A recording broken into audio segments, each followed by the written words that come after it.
오늘은 호세아서에서 있는 말씀을 보겠습니다. 호세아서 말씀을 이렇게 제가 이번에 여러 번 봤어요. 특별히 말씀을 증거해야 되기 때문에 호세아서를 여러 번 봤는데 예전에 제가 호세아서를 그냥 뭐 큐티 할 때 한 번 읽고 지나가는 정도로 계속 그렇게 하다가 이번에 호세아서를 여러 번 보게 됐습니다. 보다 보니까 이제 그 굉장한 그 매력을 느끼는 그와 같은 말씀이었던 것 같아요. 그리고 호세아서를 통해서 저 자신을 또 많이 돌아보게 되는 그와 같은 시간이 있었습니다. 오늘 본문은 호세아서 6장 1절로 6절까지이고요. 제목은 힘써 하나님을 알자, 일단 이렇게 제목을 붙여봤습니다. 그리고 주제는 철저한 회개를 통해서 하나님을 알게 된다 라고 이렇게 주제가 정해질 것 같습니다. 여러분 혹시 청개구리 이야기 아시죠? 청개구리, 우리 저기 인도원에서 오신 자매님은 잘 아시나 봐요. 애들을 키우면서 많이 겪는 일인가 봅니다. 하도 말을 안 들으니까 시키는 대로 말하면 거꾸로 하고 반대로 하고, 그래서 엄마가 이제 돌아가시기 직전에 유언을 남기죠. 엄마 청개구리가, 얘야 내가 죽거든 저기 연못가 바로 거기다가 묻어라. 엄마의 마지막 부탁이니까 꼭 들어주길 바란다. 그랬더니 청개구리가 거기에서 회개를 하는 거예요. 그죠? 거기에서 회개가 일어났어요. 엄마가 이제 죽게 되니까. 그래서 이제 마지막으로 이제 이 청개구리가 마음을 고쳐잡고 엄마의 말을 들었습니다. 그래서 이제 연못가에 묻었죠. 그랬더니 홍수가 났을 때 무덤이 다 쓸려가 버렸어요. 그래서 이제 청개구리가 매일 비만 오면 어떻게 한다고요? 엄마의 마음은 어땠을까요? 엄마의 원래의 마음은 그게 아니었죠. 엄마의 마음은 다른 데 있었습니다. 아들이 하도 그러니까 내가 죽어도 나의 말에 반대로 하겠지, 이렇게 생각을 했는데 엄마가 착각을 했습니다. 시골에 사는 어머니가 아들네가 이제 도시에 사는데 아들도 보고 싶고 딸도 보고 싶고 또 이제 손주들도 보고 싶고 막 그런 거예요. 근데 보고 싶다고 이제 하면 잘 안 와요. 요즘 애들이, 그죠? 그래요, 안 그래요? 바쁘다고 하고. 엄마도 이제 바쁜 줄 다 알아요. 그런데 이제 애들이 보고 싶으니까 어떻게 해요? 전화를 딱 합니다. 얘야, 아주 맛있는 파김치를 잔뜩 담가놨다. 와서 가져가라. 이렇게 이제 전화한단 말이에요. 전화한 이유는 뭐예요? 아들네 자식들한테 파김치를 주고 싶은 것도 있지만 실은 우리 이런 거 허자매님 잘 아시죠? 실제는 뭐예요? 애들이 보고 싶으니까. 근데 이 속 없는 아들이 뭐라고 전화하냐? 엄마, 택배로 보내면 되지. 택배로 보내면 될 걸 뭐 그걸 전화해가지고 우리 마음 심란하게 만들어요. 이렇게 한단 말이에요. 누구 마음을 모르는 거예요? 엄마 마음을 모르는 거예요. 야, 고구마 많이 해놨으니까 고구마 가져가라.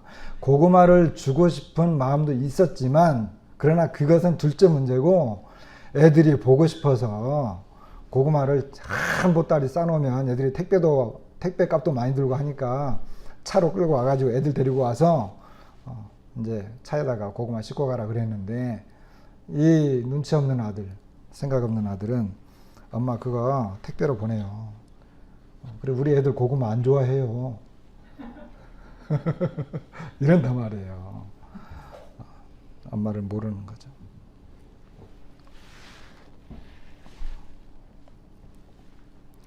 우리 먼저 호세아서 4장 말씀 한번 열어보세요. 호세아서 4장.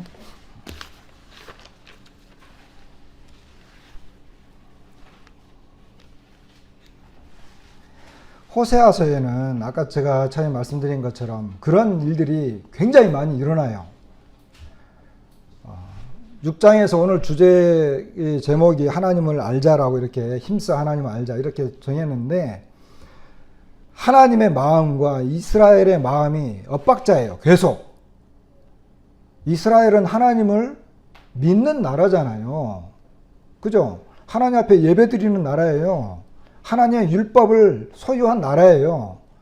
그런데 하나님께서 그런 백성들에게 하나님을 알자. 호세아 선지자는 여호와를 알자라고 한단 말이에요. 우리한테 야 너네 이방 민족들 너네 여호와를 모르잖아. 율법을 잘 가르쳐 줄 테니까 하나님 알자. 이러면 이해가 되지만 호세아 선지자는 그 이스라엘 나라 사람들에게 그런 이야기를 한다는 거예요. 그러니까 무슨 말이에요? 어머니의 마음을 전혀 이해하지 못하는 자식들처럼 하나님의 마음을 전혀 알지 못하는 거예요. 그런데 더 이제 중요한 것은 뭐냐면 이스라엘 백성들이 그들 스스로는 하나님을 알고 있다라고 생각하는 거예요. 이게 문제가 되는 거예요. 그런데 4장에 보면 하나님께서 이런 말씀을 하십니다.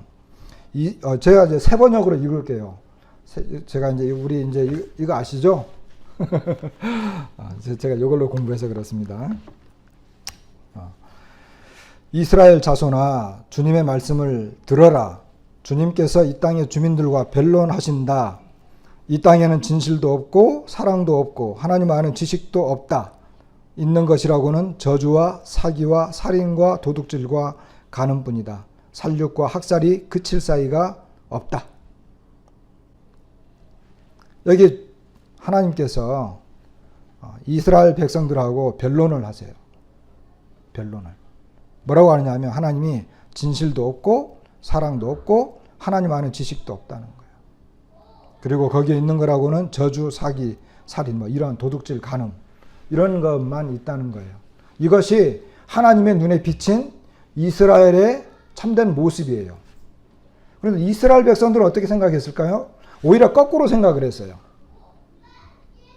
이 사람들.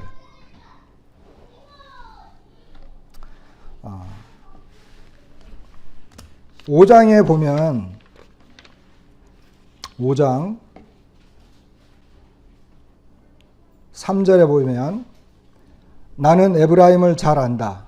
내 앞에서는 이스라엘이 숨지 못한다. 에브라임이 몸을 팔고 있고 이스라엘이 몸을 더럽히고 있다. 그들의 온갖 행실이 그러하니 하나님께로 되돌아가지 못한다. 음란한 생각이 그들 속에 가득 차서 주님을 알지 못한다. 이스라엘의 교만이 이스라엘에게 불리하게 증언한다.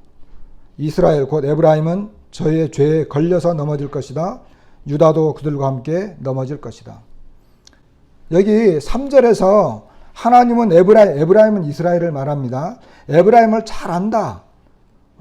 이스라엘이 하나님 앞에서는 숨을 수 없다. 그들의 상태, 그들의 하는 행동들, 그들의 마음 상태까지 다 잘 알고 있다.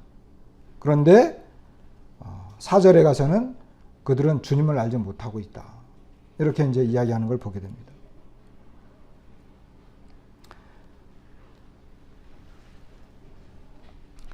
칠장에도 이런 이야기가 많이 나와 있어요. 그리고 8장, 그 다음에 11장에도 이런 내용이 많이 나와 있는데 다 찾아보지 않겠고요. 이 5장에 있는 내용만 잠깐 이렇게 언급을 하면 하나님은 모든 것을 보고 알고 계시고 있죠. 그리고 이스라엘의 진심을 모두 알고 계시고 있습니다. 그런데 이스라엘은 주님을 알지 못하고 있고, 그리고 여기 있는 것처럼 그들이 하나님께로 되돌아가지 못한다 이렇게 이야기를 해요. 왜 그러냐 하면 그들의 행위 때문에 그렇습니다. 그리고 그들의 생각이 그렇습니다.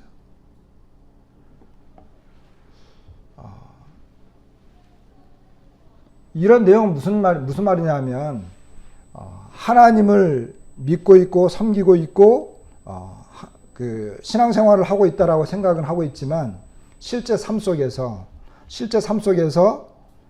이 거짓되고 이런 악한 생각을 그리고 이 세상과 가까운 삶을 계속 살고 있으면 그 삶 자체가 그 사람들을 하나님께로 되돌아올 수 없도록 막는다는 것입니다.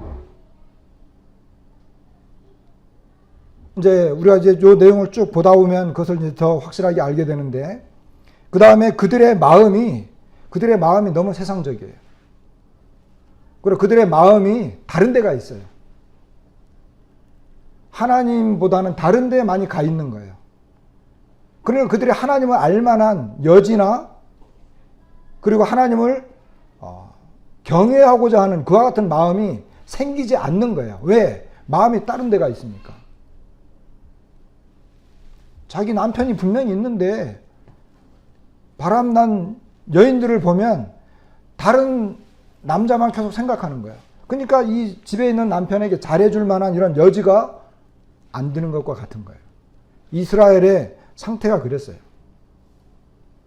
그러니까 이 남편이 어떤 사람인지 알지 못하고, 그리고 특별히 이스라엘은 그들의 어떤 지금 행해지고 있는 이런 모든 행위들이 하나님께로 되돌아가지 못하도록 막고 있어요. 여러분, 우리가 보통 복음을 전할 때 아무리 큰 죄인도 이렇게 복음을 통해서 하나님께로 돌아오고 회개해서 구원받게 한다, 이건 맞지만요, 사실 죄의 삶을 깊이 빠져들어가면 빠져들어갈수록 사실은 하나님께로 돌아오기가 어려워요. 실제가 그래요. 그런데 우리는 이제 보통 이게 간증 같은 거 할 때 극적으로 구원받는 사람들이 있잖아요. 이런 사람들 보고 막 이렇게 환호하고 정말 하나님께 영광을 돌려드리고 굉장히 기뻐하죠. 그러나 그런 경우는 많지 않습니다. 의외로. 그리고 우리는 그렇게 이제 획기적인 변화를 가지고 돌아오게 될 때, 구원받으면 다 저런 거야, 막 이렇게 호도할지 모르지만 사실은 이성적이고 어떤 올바른 생각을 가지고 뭔가 탐구하고 하나님에서 알아보고자 하는 이런 사람들이 복음을 깨닫고 많이 돌아오는 경우지, 이 죄의 삶에 깊이 빠져 있는 사람들은 하나님께로 돌아오려고 할 때마다 그 삶 자체가 하나님께로 돌아오고자 하는 그와 같은 것들을 많이 막아버린다는 거예요. 그리고 이 너무나 깊이 세상적인 생각을 하고 있고 음란한 생각을 갖고 있으면 그 마음과 생각 자체가 하나님을 알지 못하도록, 하나님을 아는 그런 여지들을 남겨놓지 않아요. 이스라엘이 이제 그런 모습들이었습니다. 그런데 이제 하나님은 그와 같은 것들을 다 알고 계셨죠. 좀 이렇게 전체적인 호세아 전체적인 내용을 좀 이렇게 보게 되면 여기 이제 정치와 경제, 종교적인 문제들이 이렇게 복합적으로 많이 깔려 있어요. 먼저 이제 정치적인 문제를 좀 보겠습니다. 이스라엘이 정치적으로 하나님을 알 수 없고 하나님께로 돌아갈 수 없도록 만드는 그런 이 정치적인 판도가 이렇게 깔려 있었어요. 이스라엘에. 일단 이스라엘은 어때요? 그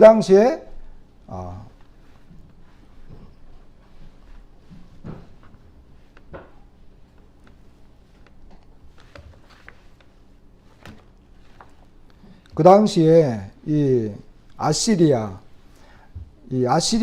이제 BC 807세기죠. 7세기, 특별히 7세기인데, 이 이 녹색으로, 진한 녹색이 있고 연한 녹색이 있는데, BC 824년경에는 이제 저쪽 보이는 그쪽에 이제 그 확장 세력을 가졌었는데, BC 671년 정도 됐을 때는 저기 이제 이 서쪽으로는 이집트까지, 그리고 이쪽으로는 이제 뭐 바벨론 이쪽 지역을 거의 다 점령을 했습니다. 아시리아가. 그렇게 이제 굉장히 아시리아가 확장을 했고 이집트도 굉장히 강한 나라였기 때문에 이스라엘은 외국과의 동맹을 맺을 수밖에 없었어요.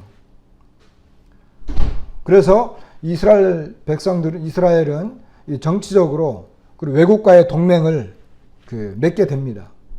그리고 그들과 무역을 하게 되고, 그런데 그들이 하나님을 떠나서 아시리아나 이집트와 이렇게 동맹을 맺게 될 때 그들은 그 동맹을 맺는 동맹국들의 영향과 그 동맹국들의 어떤 보호와 힘 때문에 그들이 지금 잘 살고 있다, 이렇게 생각을 한 거예요.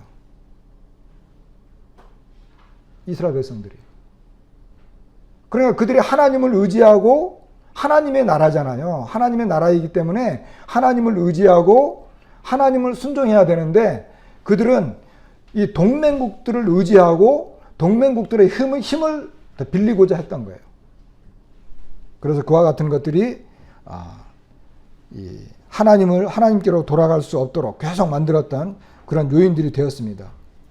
그리고 내부적으로는 어때요? 내부적으로는 여러분, 저기 초록색으로 줄 그어진 데가 호세아 선지자가 사역했던 그 기간이에요. 여로보암 2세, 이스라엘의 여로보암 2세가 여로보암 2세가 이제 그 끝날 때 무렵부터 시작을 해가지고 이 호세아, 이스라엘의 마지막 왕이죠. 호세아 그 왕이 이제 그 정치가 끝나고 아시리아에서 완전히 멸망당할 때, 그때가 이제 722년인데 722년에 이제 북이스라엘이 멸망을 당하거든요. 그런데 여로보암 2세는, 여러분, 여로보암 2세는 경제적인 문제가 나중에 언급을 하겠는데, 여로보암 2세 때에는 솔로몬 왕 이후로 가장 부흥기를 맞았어요. 여로보암 2세 때. 솔로몬 왕 다음 그 이후에 일어난 가장 부흥기가 이 여로보암 2세 때였어요. 여로보암 2세 때. 그런데 이제 이스라엘 사람들은 여로보암 2세 때 그들은 굉장히 경제적인 부를 누리고, 그들은 그 많은 이런 그 부유함을 누렸죠. 그런데 그것이 하나님께로부터 오는 것인 줄 몰랐어요. 그리고 오히려 그들은 이제 이 아시리아라든지 이집트라든지 이런 사람들과 무역을 하면서 그들이 이렇게 하면 양털도 주고 모시털도 주고 포도주도 주고 뭐 이런 것들을 많이 얻게 되니까 하나님이 주신 것이 아니라 그들은 외국과의 동맹을 통해서, 성경 호세아는요, 그들을 이 정부라면 무슨 말이냐면 이렇게 다른 남자를 말하는 거예요. 정부를 쫓아갔더니 그 정부가 이스라엘에게 먹을 것, 마실 것, 많은 이런 이 보물들을 막 주고, 그렇게 해서 이스라엘이 내가 하나님을 믿어서 잘 된 것이 아니라 그 정부 때문에, 다시 말하면 아시리아나 이집트 때문에 우리가 잘 살게 된 거다, 이렇게 생각합니다. 그런데 여로보암 2세가 죽었어요. 여로보암 2세가 죽으니까 어떤 일이 벌어졌어요? 극심한 국내적인 혼란이 벌어졌습니다. 여기 보게 되면 스가랴가 이제 죽게 돼. 여로보암의 아들이 스가랴인데, 이 스가랴가 6개월 만에 암살을 당해요. 여기 그 스가랴, 살룸, 무나헴, 브가이야, 베가, 호세아, 이렇게 6명의 왕들이 구에 나타나는데 그 중에 4명이 암살을 당합니다. 4명이. 스가랴는 6개월 만에 암살을 당하는데, 이 스가랴는 예후 알죠? 그 이세벨을, 그 아합을 죽이고 이세벨을 쳐 죽인 이제 그 왕이었잖아요. 예후 가문에, 하나님께서 예후를 들어서 이스라엘의 왕으로 세웠는데, 예후 가문의 마지막 핏줄이에요, 스가랴가. 근데 하나님께서 예후 가문을 멸절시키겠다고 했는데, 스가랴가 6개월 만에 암살을 당합니다. 누구에게? 살룸에게. 살룸은 몇 개월 만에? 살룸은 1개월밖에 왕노릇 못했어요. 1개월밖에. 1개월밖에 이 왕노릇을 못해서 암살을 당해요. 그 다음에 무나헴이 나타나는데, 무나헴이 10년을 다스리게 되고, 그 다음에 브가이야가 2년을 다스리는데 2년 만에 그도 암살을 당합니다. 누구에게? 베가에게. 베가는 20년을 왕위에 있었는데 역시 베가 역시 마지막에 호세아에 의해서 암살을 당합니다. 이렇게 이 국내 정세가 완전히 뒤죽박죽이었어요. 그래서 호세아서에 보면은 이 사람들이 그 쉽게 왕을 바꾸고, 그리고 자기들 마음에 맞지 않으면 앞선 왕을 죽이고 또 다른 왕을 세우고, 그래서 하나님께서 내가 너희들에게 왕을 준 적이 없다, 이런 이야기들을 하는 것입니다. 그 중에 한 가지 예를 들면 호세아서 6장 그 오늘 이제 본문 바로 다음에 나오는 내용인데 굉장히 그 사실 중요한 내용이거든요. 그 내용이 호세아서 6장 그 7절로 9절에 보면 그 이렇게 이제 그 나와 있어요. BC 736년에 베가가 이스라엘 왕 부가이아를 반역한 사건인데, 이 전투가 벌어졌는데요. 열왕기하 15장 25절에 자세히 나와 있어요. 길르앗 주민들의 지원을 받으면서 아담에서 시작되었습니다. 여기 그 우리 성경에 6장 7절에 보면 백성이 아담처럼 언약을 어겼다 그러는 이 아담은 이게 주석서마다 좀 달라요. 주석서마다 좀 다른데 제가 볼 때는 이 아담은 사람 이름이 아닙니다. 창세기에 나와 있는 이 아담이 아니에요. 이건 장소를 말해요. 그리고 우리말 개정판 성경에도 그렇고 킹제임스도 그렇고 이 문맥을 내용에 봤을 때 그 이 아담은 사람을 말하는 게 아니라, 근데 어떤 주석서, 예를 들어 존 메가더 이런 목사 같은 유명한 목사잖아요. 또 제가 존경하는 분인데 그런 분들도 보면 이것을 사람으로, 그 주석서에 보면 사람으로 봐요. 근데 제가 볼 때는 사람이 아니에요. 이건 장소입니다. 왜냐하면 그 길르앗이라고 하는 그 다음 절에 길르앗 단어 앞에 거기에서라고 하는 단어가 나오고, 거기에서는 바로 이 아담을 말하는 장소거든요. 어쨌든 뭐 이게 학자들마다 좀 다르기 때문에 논란이 될 수는 있지만은 제가 볼 때는 장소로 봐요. 그리고 이제 이 IBP 성경 배경 주석을 살펴보면 거기에는 이 전투는 길르앗 주민들의 지원을 받으며 아담에서 시작되었고 그 와디 파르아기를 따라 이스라엘 서쪽으로 진행되어 멀리 세겜에까지 이른 것으로 보인다. 베가의 지지자들은 왕의 관료들을 제거하려 했던 베델의 제사장들로부터 원조를 받은 것 같다. 이렇게 이제 그 설명을 하는 걸 보게 됩니다. 다시 말하면 이때 당시에 극심한 이 내전들이 계속해서 일어나고 이 왕들이 수시로 이렇게 바뀌는 이와 같은 일들이 많이 벌어진 것입니다. 그리고 아까 이제 경제적인 내용을 말씀을 드렸는데, 이스라엘의 모든 부유함은 하나님이 주신 것이지 외국과의 무역이나 자신들에 의해서 되어진 것이 아닙니다. 무역을 통해서 부를 누렸고, 그리고 12장에는 부정과 거짓으로 재산을 많이 모았어요. 그리고 그들은 13장에 갔더니 13장 볼까요? 13장 6절. 여기엔 아주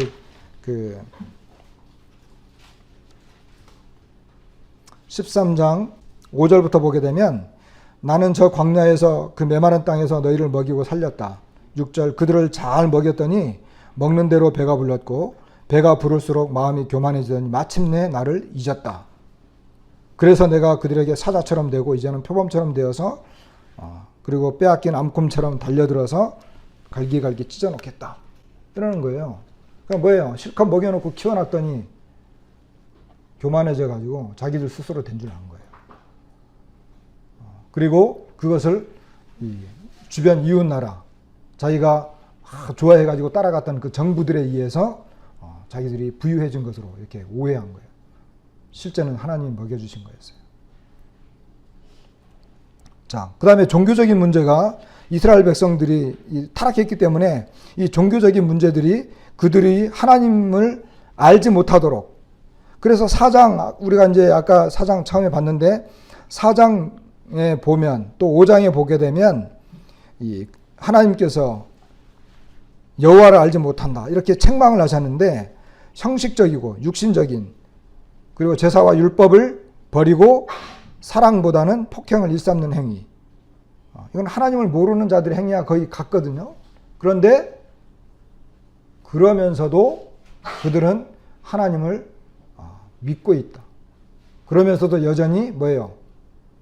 재물을 가져가고 제사를 가져가고 번제를 드리러 가고 그랬던 거예요. 그래서 제사장들은 율법을 버리고 그리고 하나님을 율법을 마음에 두지 않았다.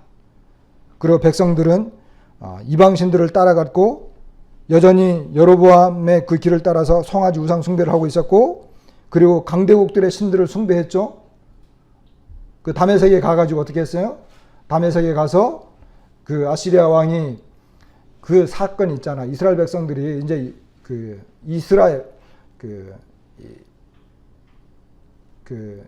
이스라엘이 아니고 유다인데, 유다의 그 아하스 왕이었죠. 아하스 왕. 여기 이제 여기 보시면 아하스 왕이 있잖아요. 히스기야 바로 앞에 아하스 왕. 아하스 왕 때 이스라엘하고 시리아가 이 유다 땅을 침공을 한 거예요. 그러니까 도저히 보니까 이길 수가 없어. 그래서 아하스가 이제 아시리아 왕에게 이제 도움을 청하죠. 그래서 아시리아 왕이 와가지고 어떻게 했어요? 다메섹이 와가지고 시리아 왕을 쳐 죽여요. 그러니까 이제 아하스 왕이 가봐요. 거기를 다메섹에 가봐요. 거기 갔더니 아시리아의 그 아주 그 멋있는 우상이 있어. 그랬더니 편지를 써가지고 그 그림을 쫙 그려가지고 제사장에게 보내죠. 야, 이거 내가 가기 전까지 만들어놔. 이런 일들이 벌어진단 말이에요. 이것이 이스라엘과 유다 땅에서 벌어지고 있었던 아주 그 악한 그 일들이었습니다. 형식적인 율법과 희생제물, 그리고 하나님의 선지자를 박대하는 이와 같은 일들이 계속해서 일어나고 있는데, 지금 말씀드리는 건 뭐냐 하면, 여러분, 하나님의 나라인 이스라엘이 그들이 지금 하고 있는 행위와 그들이 지금 하고 있는 종교적인 형식적인 것들, 우상숭배들, 그런 것들이 너무나 만연해 있었던 거예요. 정치적인 상황, 뭐냐면 왕들을 계속 바꾸잖아요. 앞에 있는 왕이 마음에 안 들어. 그럼 부하들이 가서 또 암살해가지고 또 왕을 또 세워. 뭐냐 하면 하나님을 섬기는 것보다는 자기들의 입맛에 맞는, 그리고 자기들의 어떤 욕심을 채우는 이런 것들이 지도자들부터 백성들까지 그냥 꽉 차 있었던 거예요. 그러니까 그 나라에서 하나님을 알거나 하나님을 섬기는 것, 하나님께로 돌아와서 그분을 섬긴다라고 하는 것은 모든 여건이 어렵게 되어졌다는 거예요. 이런 걸 보면 우리는요, 우리 주변 정리를 잘해야 돼요. 우리 주변 정리. 내가 예를 들어서 직장에 들어갔어요. 직장에 들어갔는데 그 직장이 일요일도 일해, 토요일도 일해, 뭐 맨날 야근해. 그리고 맨날 뭐 저녁에 만나서 회식해. 하나님 제대로 섬길 수 있겠어요? 환경이? 그런데 들어가서 따라가다 보면 어때요? 그 환경 자체가 하나님께로 돌아오지 못하도록 막는다는 거예요. 그리고 우리의 마음은 어때요? 우리의 마음. 와서 예배드리고 이런 것들이 별로 기쁘지 않고, 성경 공부하는 거 기쁘지 않고, 다 그냥 뭐 이렇게 카톡이나 뭐 어디 무슨 뭐 이런 인터넷 같은 데 들어가가지고 이상한 거 쳐다보고 계속 그런 것만 추구하다 보면 하나님을 알 수 있는 마음이 생기지 않는다는 거예요. 지금 제가 이런 걸 구구절절하게 이야기하는 건 뭐냐면, 이스라엘의 그 상황이나 배경, 주어진 모든 여건들이 하나님께로 돌아오거나 하나님을 알만한 그런 환경들이 안 되었는데, 그것을 박차고 나오는 것이 결코 쉽지 않다는 것입니다.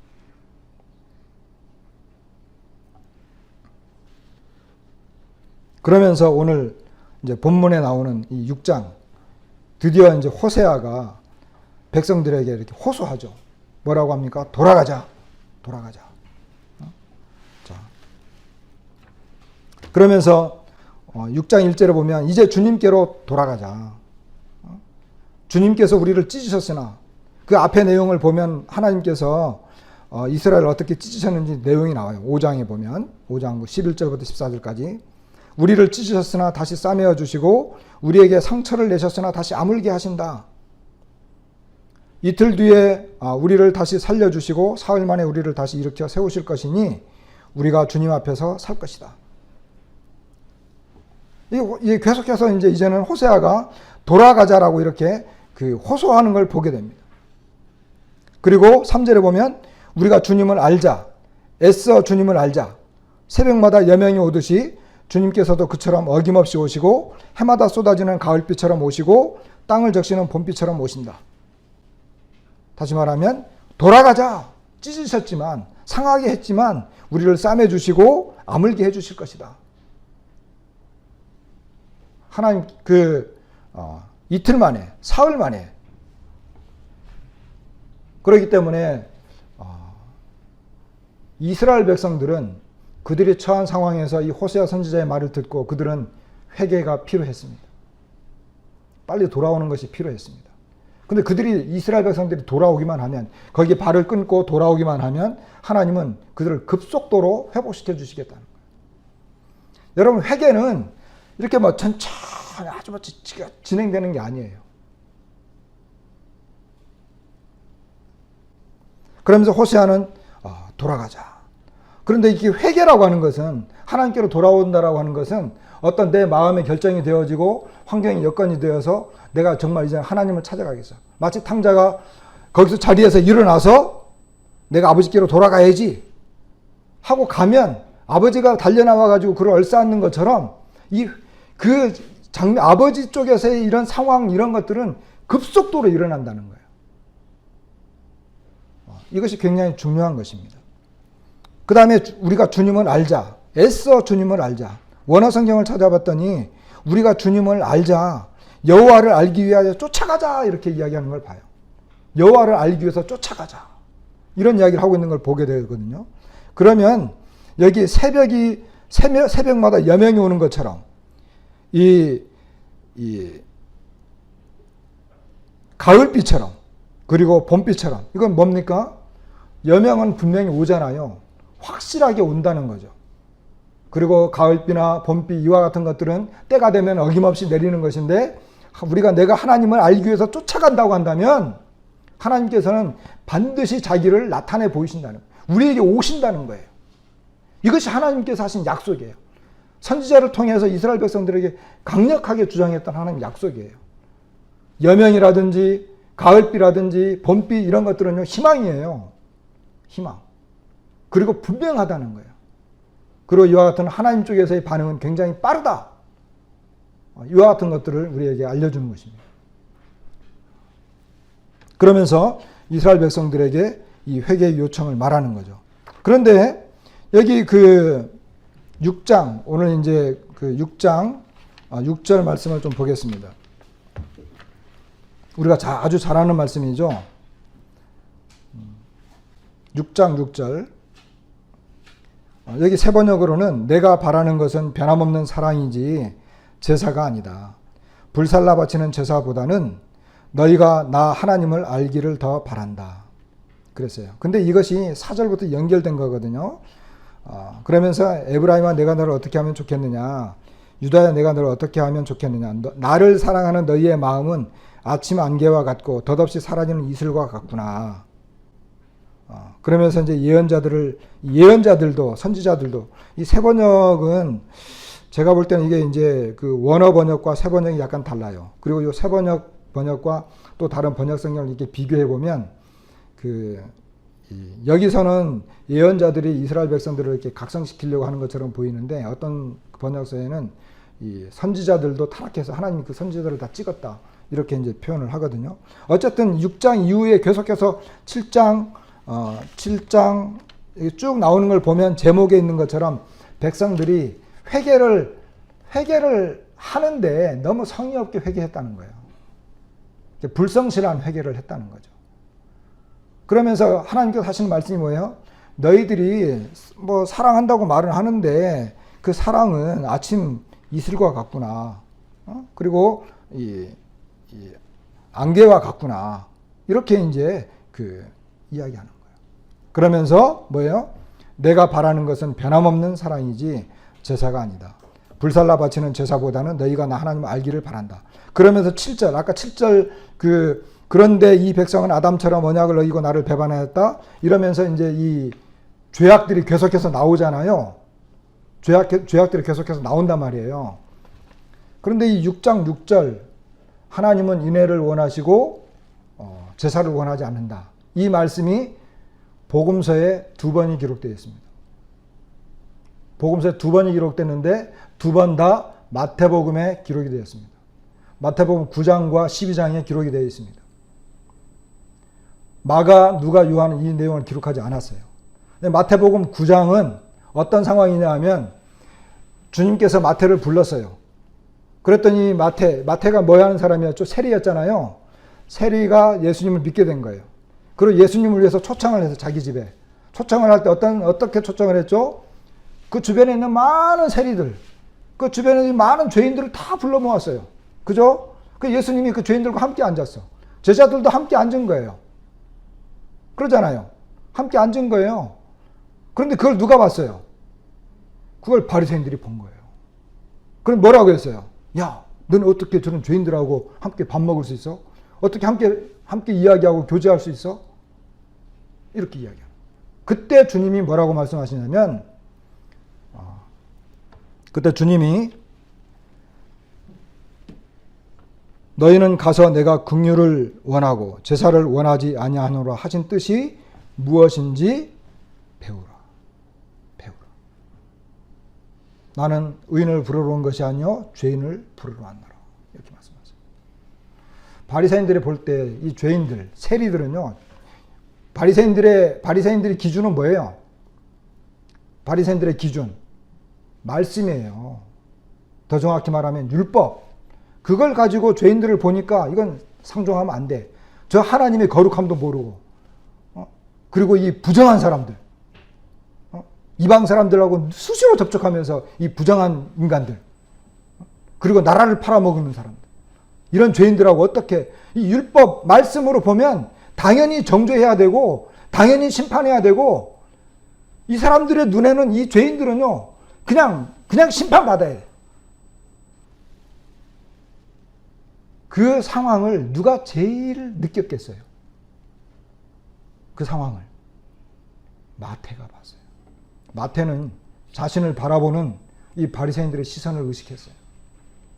그래, 바리새인들이 왜 그렇게 너 어떻게 죄인들하고 제자들에게, 그 다른 제자들이죠, 베드로나 뭐 요한 이런 사람들 어떻게 그럴 수 있느냐? 그럴 때 마태는 그걸 다 들었어요.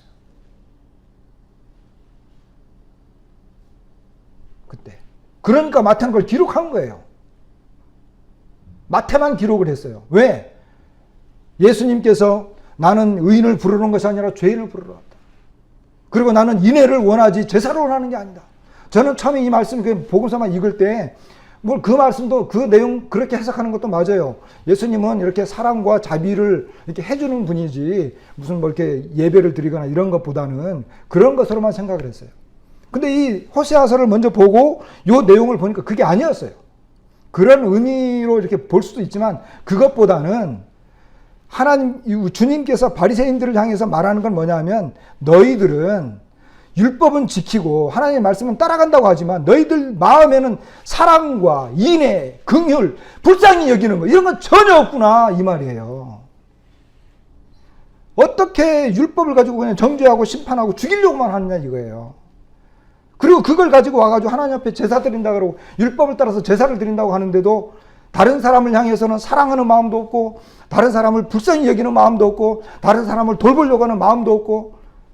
왜 그러냐면 호세아 시대 때에, 그때 당시에 그 이스라엘 백성들의 상태가 그랬어요. 마음에 안 들면 죽이고, 왕도 죽이고, 그리고 다른 사람 그 물건 뺏어가지고 사기쳐가지고 자기 배만 불리고, 다른 사람들을 불쌍히 여기거나 사랑하거나 이거는 없었어요. 그러면서 때가 되면 또 제사를 드리러 가. 이런 상황이었던 거예요.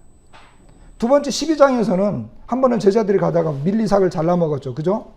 밀리삭을 잘라먹으니까 어떻게 했어요? 그때도 누가 그래요? 12장에 보면 바리새인들이 안식일에 하지 못할 일을 한다는 거예요. 그러니까 예수님께서 뭐라고 말씀하세요? 처음에 누구 이야기합니까? 야, 다윗이 어떻게 했냐? 다윗이. 야, 제사장만 먹을 수 있는 그 떡 성전에 들어가서 그거 먹지 않았냐? 응? 그리고 너희들이 성전 안에 들어가서, 저기 성전 안에서 안식일인데도 율법 안식일 어기잖아. 성전 안에서는. 그 제사장들이 성전 안에서 일해야 되잖아요. 그 성전 안에서 그 안식일 어기잖아. 근데 주님이 그때 뭐라고 말씀하세요? 잘 들어. 그 성전보다도 더 큰 사람이 바로 나야. 성전 안에서 용서받았다고 한다면 성전보다 더 큰 내 앞에서 다 용서가 되어지는 거야. 난 안식일의 주인이고 이 말씀하시는. 그러니까 예수님이 성전보다 더 크기 때문에 주님과 함께 했던 그 사람들, 주님 안에 있는 사람들, 이런 사람들이 용서를 받고 안식일보다도 더 안식일날 배고파서 먹었잖아요, 그거를. 그러니까 주님은 그 용납이 된 거예요. 주님 안에서. 주님은 안식일날 쫄쫄 굶어가지고 허기지는 것, 그리고 굶주리는 것보다는 그 사람들이 먹고 배고프니까 먹는 것, 그걸 원하신 거예요. 그러면서 주님이 똑같이 나는 자비를 원하고 제사를 원하지 아니하노라 하신 뜻을 너희가 뭐라고요? 알았더라면 무죄한 자를 정죄하지 않았을 거다. 아까 9장에서도 하신 뜻이 무엇인지 배우라. 12장에도 알았더라면 결국 뭐예요? 바리새인이나 이런 사람, 율법 말씀을 잘 알고 있던 이런 사람들은 정말 주님은 몰랐다라고 하는 거예요. 아버지 하나님의 마음을 몰랐던 거예요. 주님의 마음을 몰랐던 거예요. 근본적인 마음을.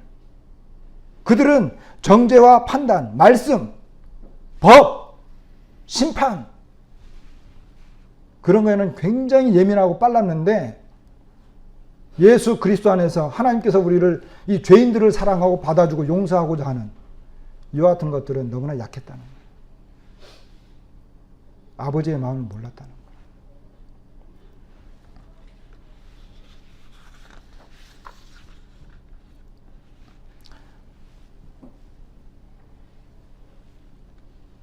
시간이 이제 없어서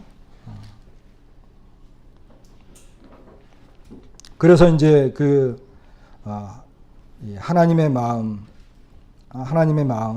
하나님은 처음부터 이스라엘을 사랑했죠. 다만 이제 자식들이 부모의 마음을 몰랐을 뿐이죠. 그러면서 이제 다시 이렇게 호소하는 걸 봐요. 우리가 이제 호세아서를 본 것처럼 이 말씀을 읽고 마치겠습니다. 14장 가보시면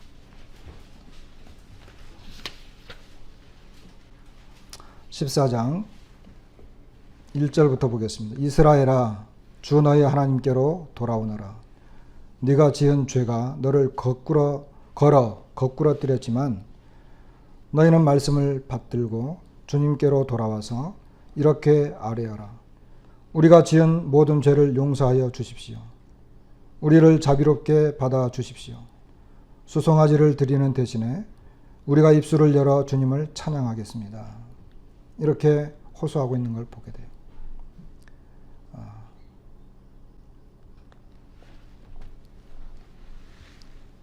너의 하나님께로 돌아오라. 내가 지은 죄가 너를 거꾸로 뜨렸지만 아까 말씀드린 것처럼 우리의 죄악된 환경이나 삶이 하나님께로 돌아오는 것을 막습니다. 그렇게 했지만 말씀을 받들고 주님께로 돌아와서 이렇게 아뢰어라. 우리가 지은 모든 죄를 용서하여 주십시오. 우리를 자비롭게 받아주십시오. 이렇게. 야곱에 대한 예를 이제 하나님께서도 하셨거든요. 12장에 보면 야곱은 싸우는 자였다. 처음에 형제하고 싸웠고 나중에는 하나님하고 천사하고도 싸웠다. 그런데 나중에 야곱이 울면서 은총을 구하니까 하나님께서 그를 만나 주셨다. 야곱은 하나님께로 돌아올 수 있는 그런 환경들이 많이 못 됐죠. 근데 나중에 야복강에서 하나님을 만나요. 거기에서 울면서 은총을 구해요. 하나님 앞에. 그랬을 때 하나님께서 그를 만나 주셨죠. 환경은 아람으로 가고 형과 싸워서 도망가고 아람으로 가고 또 이 모든 여건들 다시 이게 올 때에도 그의 마음은 그 상황들은 하나님께로 돌아가거나 하는 이와 같은 상황이 잘 안 됐었지만 그가 울면서 하나님 앞에 은총을 구했을 때 하나님 그를 만나 주셨습니다. 하나님을 안다는 것은 죄악된 삶과 세상을 따라가던 길에서 돌이키고 하나님 앞으로 나오는 것을 말합니다. 하나님을 안다라고 하는 것은. 계속 죄를 지으면서 하나님을 알 수는 없습니다. 세상과 벗삼아 살면서 하나님을 알 수 없습니다. 어떻게 해야 됩니까? 돌이켜야 됩니다. 돌이키면 하나님을 알게 됩니다. 이게 중요한 것입니다. 돌이키면, 회개하면. 여러분, 우리 자매님들 음식 만들 때 어때요? 이렇게 음식 만들다가 결정적인 어떤 양념을 딱 넣었어요. 뭐 소금을 넣는다든지, 뭐 간장을 넣는다든지, 어떤 맛을 내는 거. 그때 어때요? 그것을 넣었을 때 비로소 아, 이게 이 맛이야. 그때 알잖아요. 그때 아는 것과 같은 거예요. 어떤 사람이 예를 들어 뭐 기계를 이렇게 만지는데 이 설명서나 이런 걸 봤을 때 이해는 했지만 잘 확실히 알지를 못했어요. 그런데 어떤 그 작동을 이렇게 했을 때 이거 이렇게 하면 되는구나 하는 것처럼 실제로 이렇게 했을 때 아는 것처럼 내가 하나님께로 도입했을 때 그때 아는 거예요. 그래서 하나님을 안다라고 하는 것은 생각, 지식 속에서 상상하는 것이 아니라 하나님과의 관계 속에서 이루어지는 것입니다. 하나님과 관계 속에서 말씀을 순종하고 찬양하는 삶을 살고 오늘처럼 예배를 드리고 실제로 복음을 전하고 이웃을 사랑하고 불쌍한 사람을 도와주고 이런 실제적인 일들을 내가 하나님 앞에서 하겠습니다 하고 할 때 그때 하나님을 알게 되어져 가는 거예요. 그런 관계가 형성이 되어져 가는 거예요. 여전히 세상, 여전히 어떤 자기만의 생각 이런 속에 있을 때는 알 수가 없어요. 거기서 빨리 돌이키고 나와서 실제로 하나님과의 관계 속으로 들어가는 거예요. 말씀도 보고 묵상하고 찬양하고 예배드리고 성도들과 교제하고 이것이 굉장히 중요한 거예요. 하나님 이 호세아가 그 말을 하는 거예요. 이스라엘 백성들에게 빨리 돌이켜라. 불쌍히 여겨주고 이렇게 받아주고 있으니까 빨리 돌아와라. 그러면서 우리를 자비롭게 받아주십시오. 숫송한 일을 드리는 대신에 우리가 입술을 열어서 주님을 찬양하겠습니다. 실제 주님과의 관계 회복을 하겠습니다. 이것을 말하는 거예요. 하나님을 안다. 오늘 이제 하나님 알자, 힘써 하나님 알자. 뭐 이런 이야기를 이렇게 시간을 오래 쓰긴 했는데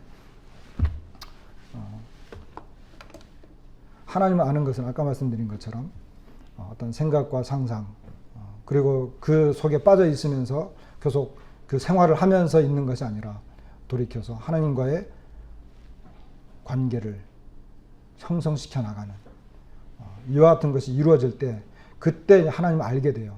여러분 복음을 전해야지 알잖아요. 근데 실제로 복음을 전하는 사람이 하나님을 아는 거예요.